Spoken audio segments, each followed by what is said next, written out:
বলো, আব্বা জান বিয়ায় আমায় তাড়াতাড়ি দিয়া দেন।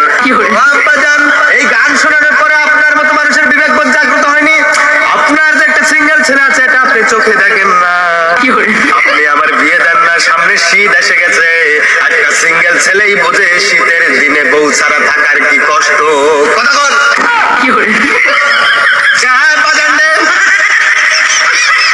দিনের পর দিন কোল বালিশকে নিয়ে রাতের বেলা রাত্রি যাপন করেছি, ঘুমাইছি, কত যে কষ্ট হয়েছে এটা একমাত্র আমি জানি আর আমার আল্লাহ মাবুদ জানে, যিনি আমাকে সৃষ্টি করেছে, আপনার গর্ভে আমার জন্মদান দিয়েছে।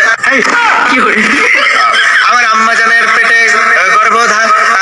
ও বাজানটা, আমি বিয়ের নেশায় পাগল হয়ে গেছি, কি থেকে কি বলতেছি, আমার কথাবার্তার লাইন গাট নাই। আব্বা জান, বেয়াদবি হলে মাফ করে দিবেন, এত কথার বাড়াতে চাই না। দয়া করে শীত এসে গেছে, আপনার এই সিঙ্গেল ছেলেটার দিকে একটু নজর দিবেন আর আমাকে দয়া করিয়া মায়া করিয়া বিয়ে দিয়া দিবেন, একটা সুন্দরী ফুটফুটে হিজড়া মেয়ে দেখে।